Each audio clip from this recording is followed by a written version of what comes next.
Two Gripen E jets suddenly locked onto Russian MiG-31s with Meteor missiles. The Russian pilot screens were flashing warnings like crazy. Everything was turning red. This was an unexpected situation. As the Russian pilots tried to deal with the sudden threat posed by the Gripens, their cockpit threat displays suddenly filled with multiple high-priority contacts. Suddenly, F-35A Lightning IIs appeared. The MiG-31s had fallen into an electronic trap, unable to comprehend what was happening. And soon, the Russian pilots would make the biggest mistake not only of their careers, but also of their country. It all began when three Russian MiG-31 Foxhound fighter jets took off rapidly from Chkalovsk Air Base. They immediately climbed to 45,000 feet and began advancing along their route over enemy airspace. Their speed and high-altitude capabilities gave them a sense of invincibility. At the designated point, the MiG-31s entered Estonian airspace, feigning a deliberate navigation error. The pilots felt confident and almost bored in their cockpits. Their transponders were off, their formation was aggressive, and their route was specifically designed to play with NATO's nerves. The Russian pilots were aware that they were being closely monitored. This was no secret.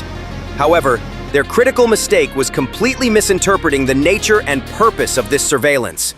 They assumed they would receive a standard NATO warning a few minutes later, perhaps be gently escorted by a pair of F-16 taking off from Lithuania, and then return to their base like heroes after this minor show of force. That's why the pilots were flying at 45,000 feet, which is low altitude for a MiG-31, because they wanted to be found by the F-16.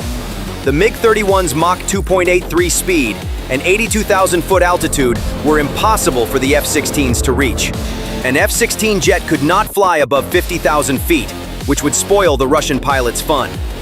Even if NATO air defense systems could reach the range, it would be very difficult to hit a target at the speed of a MiG-31 at an altitude of 25,000 meters. This is why the Russian pilots were so confident. However, this assumption would soon turn into the biggest mistake of their careers. NATO's Combined Air Operations Center, CAOC UDM, in Germany, had labeled these three MiG-31s as high priority from the moment they took off from Kaliningrad. But the order given that day was not a standard scramble, emergency takeoff order. The order contained extreme coldness and calculated patience. Allow the targets to enter our airspace. This was not a moment of weakness, it was an invaluable opportunity, and what followed would render the Russian MiG-31 completely useless. As the Russian MiG-31 fleet advanced over the Gulf of Finland, north of Estonia's Hiiumaa Island, every minute spent in Estonian airspace increased the Russian pilots' confidence. The 5th minute. The 10th minute. They were joking on the radios, interpreting NATO's lack of response as cowardice. The powerful Zaslon M passive electronically scanned array, PESA, radars were scanning a wide area, but detecting no threat. The screen showed only civilian traffic and empty space. However, while they were searching for something, they themselves had already been located, classified, and targeted. While they thought they were flying alone in Estonian airspace, they suddenly became the guests of honor at a very crowded party. About 80 kilometers southwest, two F-35s took off from Amari Air Base in Estonia. These two Italian F-35A Lightning IIs, on patrol duty, were flying in completely passive mode, flying at a much lower altitude and in complete electronic silence, MCON. The two Italian F-35s were tracking the MiG-31s step by step. The F-35's AN/APG-81 AESA radars, operating in LPI, low probability of intercept mode, which is nearly impossible to detect, recorded every movement, speed, altitude, and engine heat of the MiGs, creating a weapon-quality target file for them. However, the F-35's presence could not be detected by the MiG-31's older generation radar warning receivers, RWR. Therefore, the Russian pilots did not sense any danger.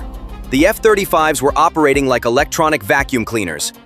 Every electromagnetic signal emitted by the MiG's radars, data links, and communication systems, every frequency hop, every power fluctuation was being sucked up, recorded, and instantly transmitted via AWACS to NATO intelligence centers for analysis. This was an autopsy of the electronic soul of Russia's most important fighter jet, and the other players on the scene had also taken their places. Dozens of kilometers to the west, two Swedish-made JAS-39 Gripen E aircraft, fed by the Link 16 data link flowing from the F-35s, were flying on a parallel route with their radars turned off. These were no ordinary Gripens. They were the fleet's top-tier versions.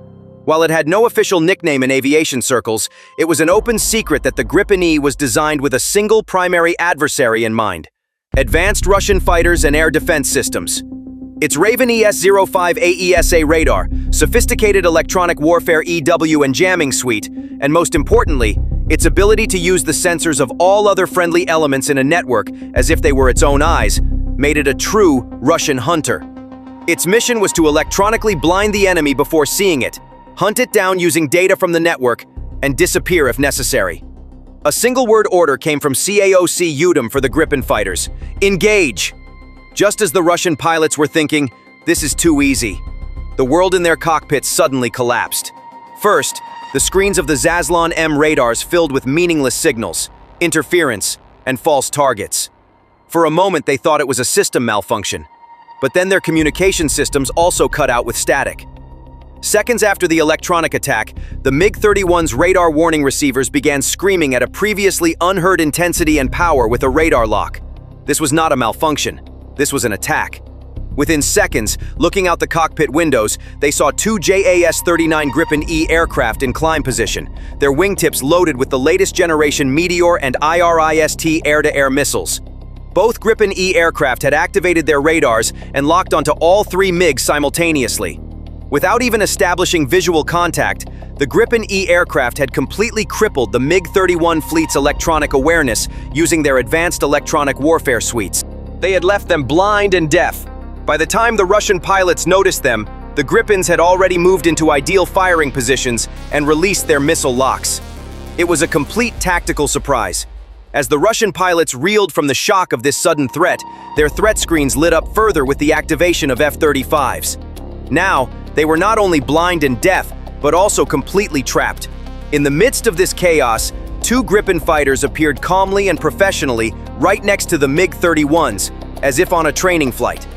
The seeker heads of the Meteor missiles under their wings were pointed at the Russian aircraft. The Meteor missiles left the MiG-31s completely helpless because they were traveling at Mach 4+. The Swedish pilot's voice came over the emergency frequency, cold as ice. Russian fighter jets, you have been in Estonian and NATO airspace for 12 minutes. Your electronic systems are under our control. Your radars are inoperative. Multiple missiles are locked on your position. You have one option: return immediately to Russian airspace. This is not a warning, it is an order. For the Russian pilots, that moment was the end of all training, all propaganda, and all assumptions. Their superior speed and altitude were useless. Their powerful radars were no different from piles of metal. Facing them was a force that had already defeated them electronically, trapped them tactically, and now dominated them visually. The leader of the Russian fleet was aware of the tactical disaster he was in. They were outnumbered, technologically inferior, and most importantly, completely unprepared. When they tried to report the situation to their own ground control, the only response they got was the order, "Turn back! Turn back immediately!" Three MiG-31s retreated with a sharp turn, like a flock of birds fleeing a predator.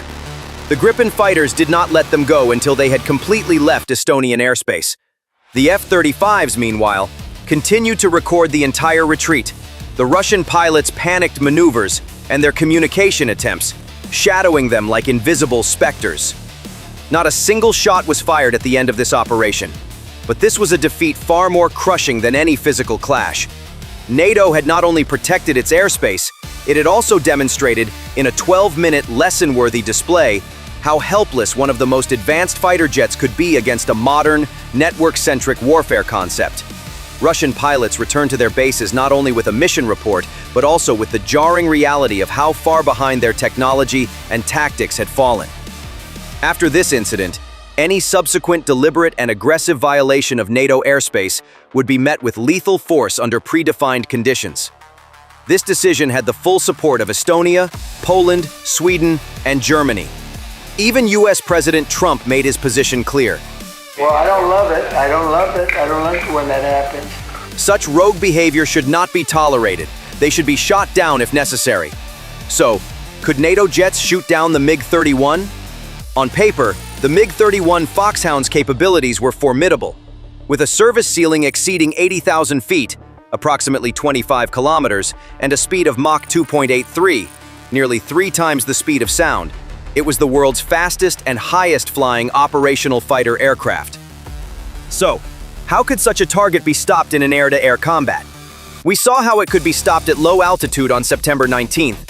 Advanced electronic warfare, network-centric data sharing, and a combination of 4.5 fifth-generation fighters rendered the MiG-31's speed meaningless. But was the situation different at high altitude, on its own turf? The answer lay in the fact that the MiG-31's strengths were also its greatest weaknesses. The MiG-31 is not a dogfight fighter. It is a massive, aerodynamically crewed interceptor missile platform. Its design philosophy is based on hunting American bombers by flying in a straight line at incredible speeds.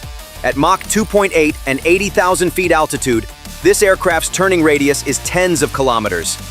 Attempting a sharp maneuver would either cause the aircraft to structurally break apart or its engines to stall, flame out, in that thin atmosphere.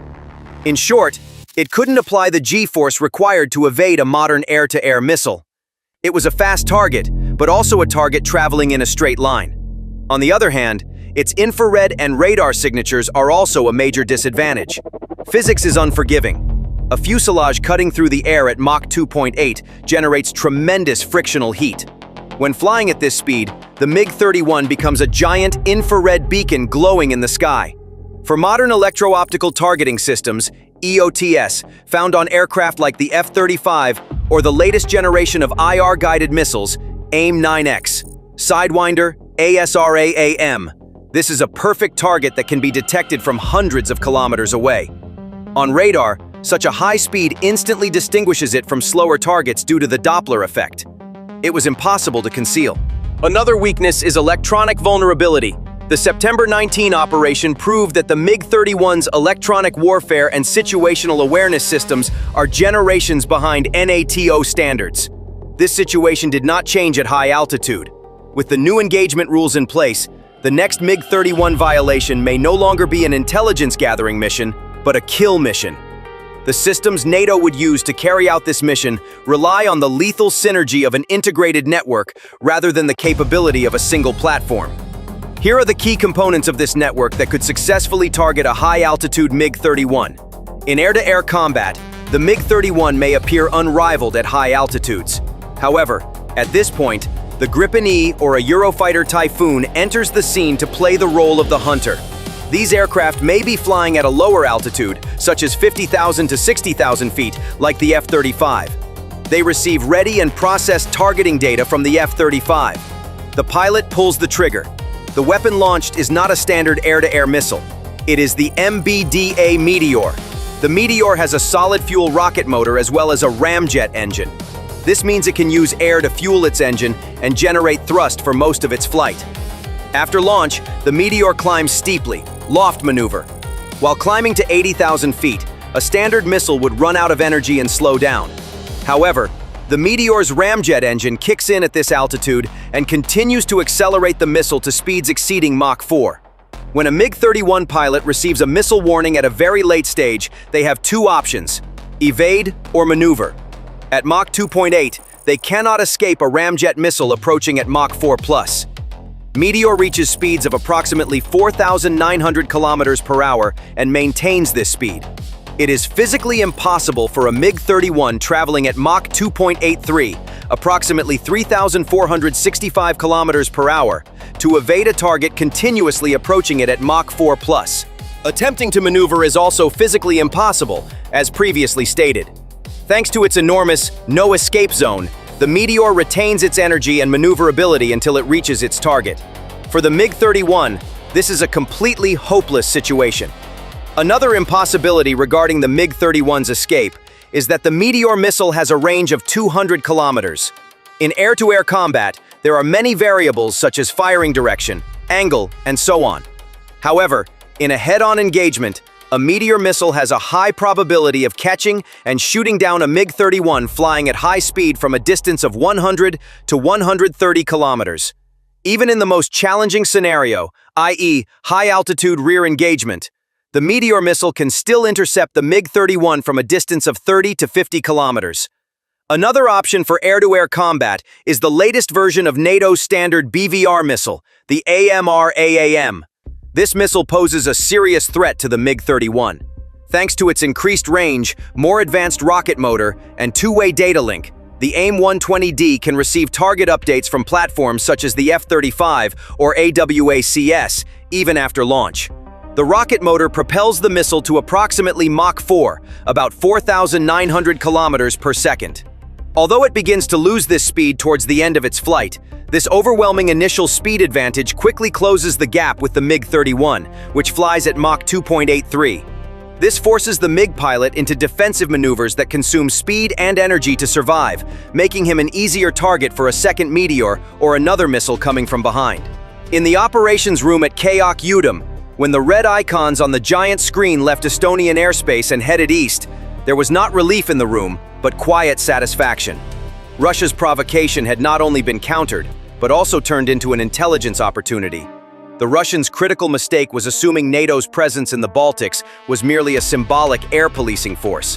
What they actually encountered was a dynamic and lethal integrated air defense system, capable of managing different generations of fighter jets from different countries through a single network with real-time data flow. What happened in Estonian airspace on September 19th was not just a successful interception operation. It was an event that fundamentally shook and reshaped NATO's defense paradigm in the Baltics. The atmosphere was tense at the closed-door meeting. Representatives from Estonia, Poland, and Sweden, then the alliance's newest member, argued that the long-standing polite escort policy was now perceived by Russia as a weakness. They stated that Russia knew the limits of NATO's rules of engagement, ROE, and was consistently pushing those limits without paying any price. It was emphasized that the September 19th operation had demonstrated technological superiority, but that the next provocation could be much more dangerous. With Germany's support, a new and much tougher proposal was put on the table: the re-establishment of deterrence. This was not a declaration of war. It was a clear message to the other side about what the next move on the chessboard would be. After several days of intense diplomatic and military consultations, agreement was reached on a new engagement protocol. The question was no longer, will they do it again? But, if they do it again, can we really stop them? Ultimately, NATO's capability is not just a technical superiority, but also a political message. The announcement of new engagement rules and the existence of a credible military capability to enforce them fundamentally changes the deterrence equation for Russia. The era of safe and cost-free provocations is over. The cost of the next deliberate violation could be not just a diplomatic protest, but also the loss of billions of dollars in strategic assets and highly trained pilots. The risk-reward analysis now clearly favors the West. Thank you for choosing us.